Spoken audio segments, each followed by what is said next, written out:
A year ago, me and my wife, we were a bit lost. And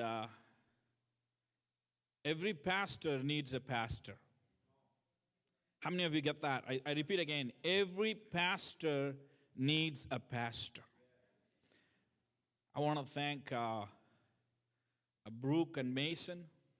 Mason was leading worship. He said, John, you need to check out this place. One day I was camping in Mozini. And then that day I brought my motorcycle. And I said to my wife, I'm going to go check out this place, Refuge. You know, people brag so much about this place. I mean, it's kind of a hype, you know. Wherever you go, they're like, Refuge is the best, Refuge is this, Refuge is that. You know, kind of hurts your ego, especially when you are a pastor. It's pretty annoying when people celebrate you so much, right? What do they have that we don't have? I mean, what is that makes them so special? So I was riding my motorcycle. It was just 20 minutes from Mozini, so I took the country road, beautiful ride. I came here, and Ashley and Princeton and Jason, they both came out, and they were like, hey, we saw you ride a motorcycle. We ride too. I'm like, come on, man. I got my brotherhood right here. That was my first connection to Refuge. I mean, so people keep riding motorcycles. You'll get more cool preachers to your church. Okay? And then I meet with Pastor Matt and Pastor Deb. They said, John, we would like to come and have a meal with you. I invited them for a meal and it became a habit. But this is the best part, my friend. They came into our life when we felt like we don't know where we belong. My friend, let me tell you, sometimes you have a vision, you have talents, you have everything, but when you don't know where you belong, when you don't have a spot where that is nurtured, when you don't have a place where, I mean, some of us are off a little bit. People say, I mean, what's wrong with you? You're really talented. No, you can be talented and still searching. You can be gifted and still searching. And we came to Refuge. My friend, I would say it was a divine connection. God brought that connection in our life. We got connected to Refuge. Let me say, Refuge is a true place of refuge for us. We felt like this is a place that God wanted us to be here. We felt connection. We felt nurtured. We felt loved. We had fellowship. We made friends. We made great friends. And some of okay friends, like. And we made some great friends too. I want to thank you, Refuge. I want to say this to you. The hype was true. The Refuge is the place to be. If you are a person 1 foot in, 1 foot out, let me say this to you, man. This is the place. I mean, you won't find a church better than this. You won't find a place cooler than this. You won't find people that are more real than this. This is the place. If you are a person in and out, let me say this to you. No, come in. Come in and enjoy this place. This is an amazing place. Wow. And Pastor Matt and Deb said, John, before you go, you need to preach. I'm like, okay, I'm going to preach. And I was riding my motorcycle last week. I rode my motorcycle to Virginia. It was about 1,100 miles. I love doing long rides. So I was riding to I ride a Harley. You know, what happens when you ride a Harley, you got to just stop and tighten it and tune it and something falls apart and, you know, part of the story, right? So I was riding up to Virginia, and as soon as I was riding through the Appalachian Mountains, and I started seeing those boards that talks about the history of America. They have many boards, many stops. Every sightseeing place has a board that talks about America. I started thinking about how beautiful is this country. How much there is a culture that honors and celebrates this nation. But there are times that people get offended by your patriotism. But that doesn't mean that we stop honoring. No. I want to realize, no, it is so important that we carry the culture of honor. Not only in patriotism. No, it has to be a lifestyle. If you value someone, then you honor them. I mean, if you value a friendship, then you honor them. If you value your wife, you honor them.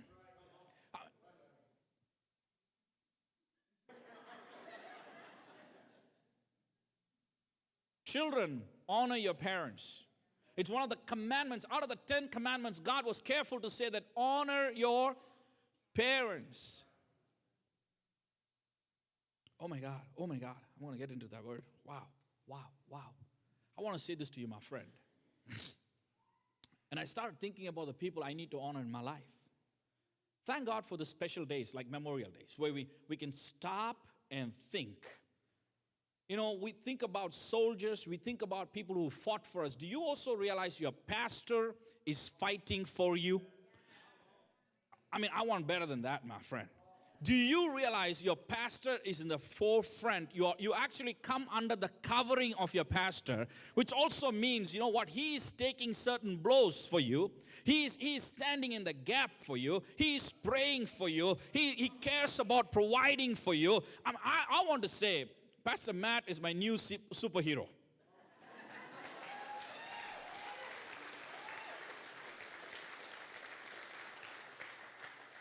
I think you guys have to print a t-shirt. Pastor Matt is my new superhero. Because we don't realize people who care for us, our parents, our family, our friends, who stand with us in our tough times. Hey, there are people who went to fight in our behalf, and they gave us freedom, but they brought back trauma with them. They brought back pain with them. I mean, some of us set us free, but they went into bondage.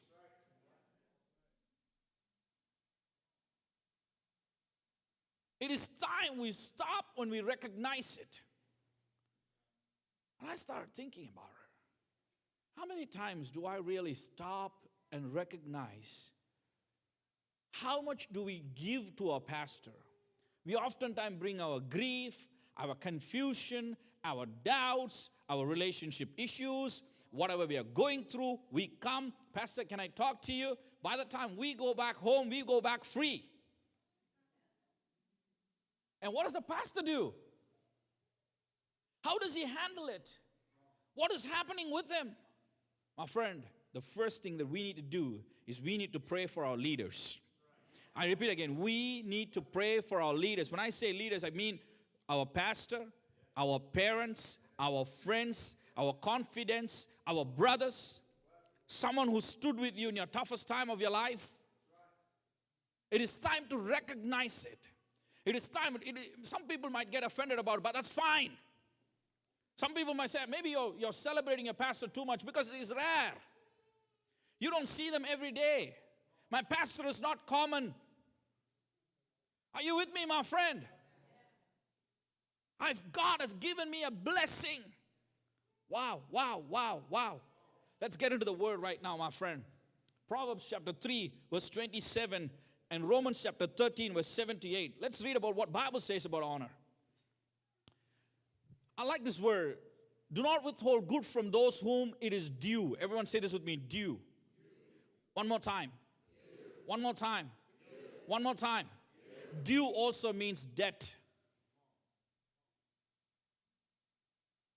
You don't have to wait until your Father's Day, Mother's Day, Brother's Day. No, you need to have a lifestyle. It is not just occasionally. It is every day. You know what steals the honor? Fear. Whenever enemy brings fear, he makes us do dishonorable things. We dishonor the leadership. We dishonor our friends. We dishonor our family. When fear creeps in, my friend, you know what is the opposite of fear? It's love. But when we receive love, we are debted in love. You need to feel that and say, you know what? I want to give it back. I want to love you back. I want to reciprocate what I've received. A tree reciprocates to the ground. Children, I tell you again, you need to reciprocate to your parents. Hey guys, there are certain things that I'm offended by America. I'm gonna spit it out right now. You have a culture of becoming independent. Let me say this to you. No. You're designed to be interdependent. I repeat again, you are not called to be a lone wolf. You're not called to be disconnected.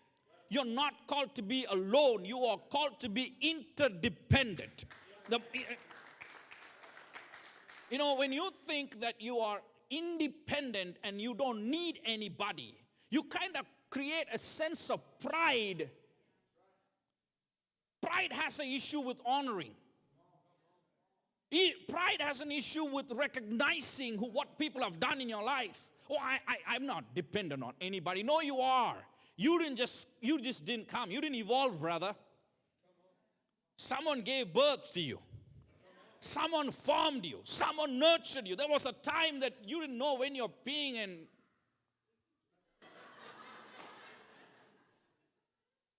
someone took care of you. Be humbled. The second thing I'm offended with America is, I come from the third world. We give big gifts. I repeat again, we give big gifts. Some of you give gifts to your parents like you're tipping a person who serves you food.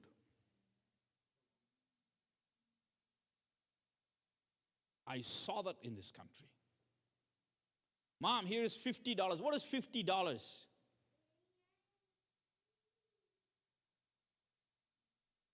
No, that's a meal. Don't give your mom $50 gift. Don't do that. Give something that will cost you something to your parents because you have costed them their lives. I repeat again. The reason why we tithe to church is an honorarium that you realize, you recognize, you receive, and you want to reciprocate. It's a life of honor. Your friend, your family, step up that game, my friend. This all goes back to that independent lifestyle. I am not dependent on you. No, we all are interdependent. I tell you today, I am dependent on my wife. One day, if my wife doesn't wake up and make breakfast or not even smile at me, I feel like, my God, what happened today? I am dependent. God brought Pastor Matt and Deb in my life. He knew that I need to know that I am humbled to take some help from people. Are you with me, my friend? Read that verse with me. Due. Oh, wow. Oh, wow. Oh, wow. Whom it is due. Everyone say this with me. To due. Okay, now let's go to the next verse. It's Romans chapter 13, verse 7 to 8. Render therefore to all their due, taxes to whom taxes are due. But let me say this one point here, right? The only place where Jesus did a miracle and said that will be enough was a miracle for tax. He looked at Peter and said, that will be enough for you and for me. That'll be enough. But every other time, it was excess. So that's a hint for you about the tax. Right? Customs to whom customs. Come on, somebody. I repeat again. Customs to whom? Customs. Honor that. Don't violate that. Don't violate that. Oh, I have a tough time being on time to certain places because my custom, we are not on time. But then I'm dealing with my in-laws. Customs. Honor their customs. If you really want to love people, relate with people, honor their sentiments. Take that and take it and say, I'm going to honor that. Honey, I'm going to honor that. I'm going to respect your values. I'm going to respect your opinion. Keep going, keep going. Fear to whom fear. That's another thing, my friend. Bible talks about fear and trembling. I say this to you. I grew up in a culture where we fear pastor. Not in a bad way. We have such respect and fear because we don't want to lose their blessing. We believe in that. We believe in receiving the blessing of the pastor. We believe in receiving the blessing of parents. The culture I come from, I want the blessing of my grandfather. My wife came from a culture where they don't kneel down. When I married my wife, the first thing I said on our wedding day, in a wedding dress, when the pastor came to pray, I knelt down on the floor and I looked at my wife and said, kneel down. You don't receive a blessing standing up like that. You're not receiving an award. You are receiving an impartation. You are receiving the grace that is upon their life into your life. You need to bow down, come to a posture of humbling and telling them, I honor what you have. Will you give me what you have? I position myself under you to receive what you have. My friend, there is a culture that we need to develop one more time. Even today, when a pastor prays, I will kneel on the dirt. I'll be wearing a suit, but I will be kneeling down on the dirt. I'm talking about on the road, side of the road. And many times I've met a pastor on the highway when I was driving somewhere. I will just kneel down right there and say, Pastor, pray for me. The rocks will be still getting into my knees, but there is something that I've learned. What you have is something that I value, and I want to have it. Kingdom of God is more worthy than pearls and diamonds. It is more worthy than money. There are things that you can't buy by money, but when you get to that position, you say, I want to be in that position of humbling. I want to receive what you have. I want what you have. My friend, I tell you again, the church, we need to have that. When you meet your parents, get what they have. Oh, wow. Hey, go to the next verse, brother. Oh, wow.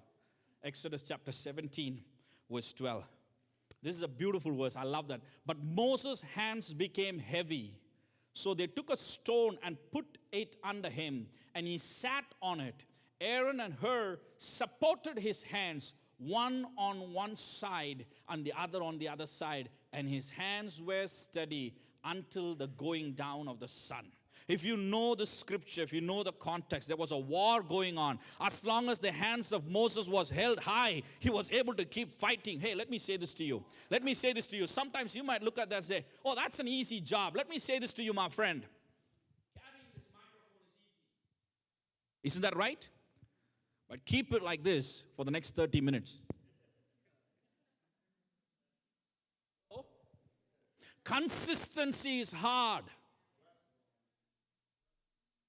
You might be seeing someone and thinking, oh, that's an easy job. No, they've been doing it consistently, sincerely, genuinely, with such real heart, and they have put their soul, spirit, and body into it. They have dedicated themselves, devoted themselves, and given what they have. Can you go and give a hand to their shoulders and say, I am with you, Pastor? Come on, somebody, put your hands together.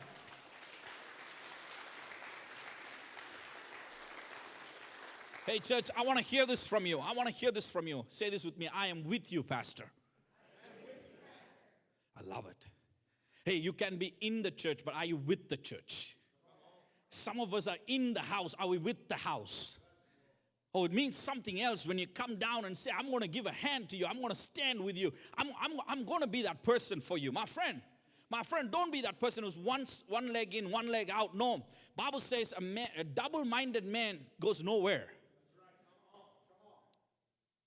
Oh, if you are having a double mind about being in your church, this is the church to be. I invite you. I tell you, give all that you have. Church is a part of life. My friend, we are not just here coming to church. No, church is an integral part of life. We journey with the church. The church journeys with us. Isn't that amazing? Hey, go to the next verse, brother. Go to the next verse. I'll say this again. Next verse, 1 Thessalonians chapter 5, verse 12. And we urge you, brethren, to recognize, everyone say this with me, recognize those who labor among you and are over with you in the Lord.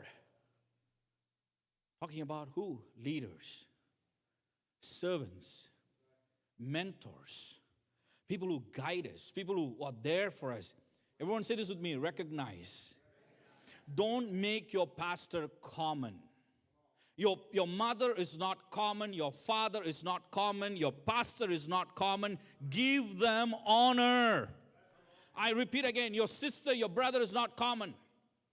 Don't talk to them like you're talking to them on the phone. Give them respect. You say, no, you are special. You are someone special. Because if you take it common, then you don't value it. Hello? Are you with me? Everyone say this with me. Regard your pastor loudly. Recognize your pastor loudly. Speak about them publicly, okay? Tell them, he is my pastor. Hey, we come under a covering, we say it loud. He is my pastor. This is where I go. This is where I worship. My friend, this is a part of our identity. This is our family.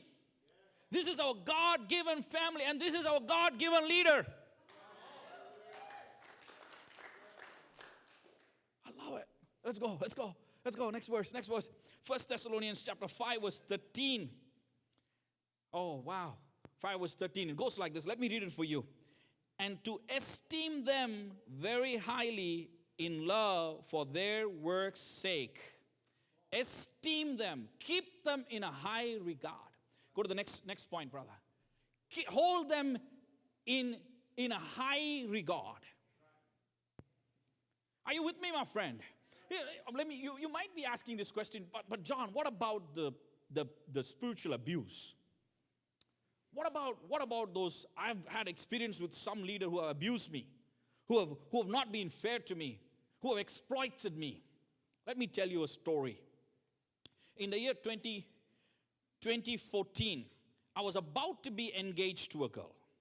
10 days before my engagement, we have a big parties in India, huge parties. My engagement party was 200 people. My wedding was 2,500 people.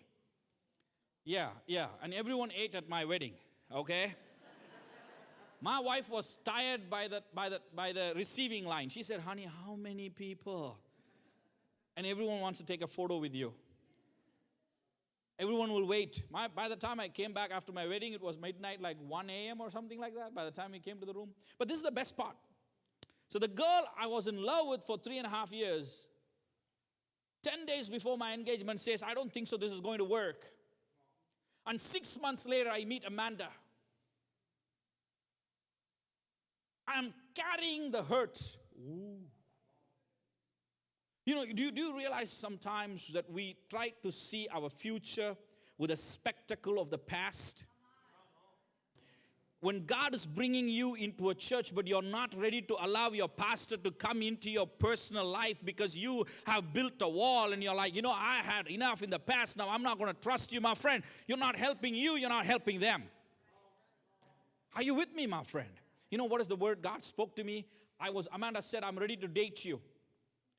I said, give me some time, I want to pray. I was the first guy who asked her out. As soon as she turned out and said, okay, I'll go out with you, I got freaked out. I got chicken feet. I know I'm very charming and very handsome, but I don't know. What if this girl does the same thing to me what the other girl did to me? I prayed to God. God gave me a verse in Genesis. It goes like this. When Rebekah entered his life, he stopped grieving for his mother.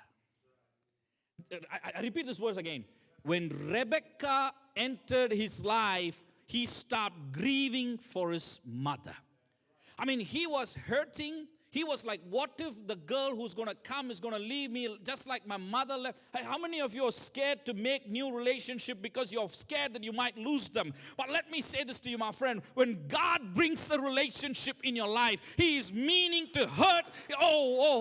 He's meaning to heal you from every brokenness that you've been through. My friend, Refuge is a place that God has kept for you to heal you from every wound that you had in the past. This is a place, my friend.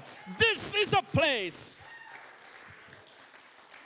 Oh, wow. Come on. Give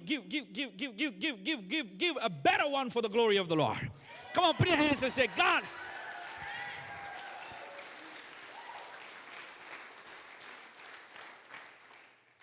Say to yourself, I'm not going to hold back. Say so one more time. I'm not going to hold back.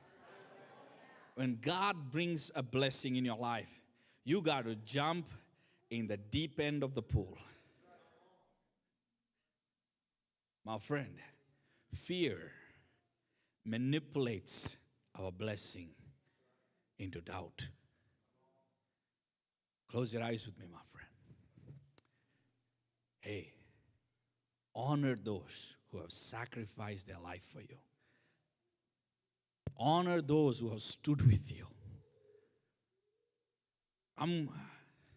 This is like a farewell for me today. I asked my brother to join me today. He's the reason why I came to Wausau. He's been my family. I want to honor who have traveled with me, who've been a major part of strengthening me. I cannot thank Pastor Matt and Deb enough for pastoring us, loving us, taking care of us. My friend, I am black, if you have not noticed that. I have an accent, if you have not noticed that. I eat curry, if you have not noticed that. English is my second language, if you have not noticed that. I needed a place to belong. It was very tough for me because I don't look like you guys. I don't act like you either. I'm a foreigner.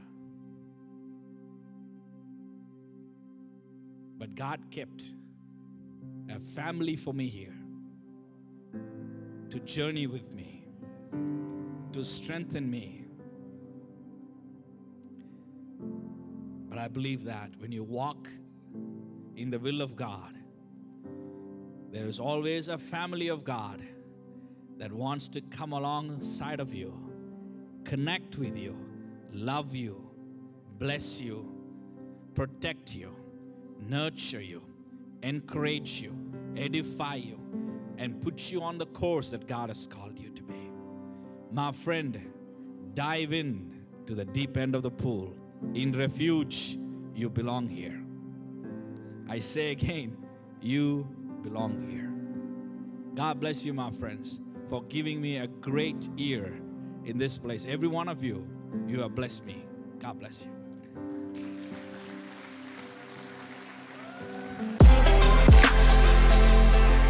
Hey there, online family. We just wanted to again say thank you so much for tuning into our stream this morning. We know that there's a lot of ways you could spend your Sunday morning, and we're so glad that you chose to spend yours with us.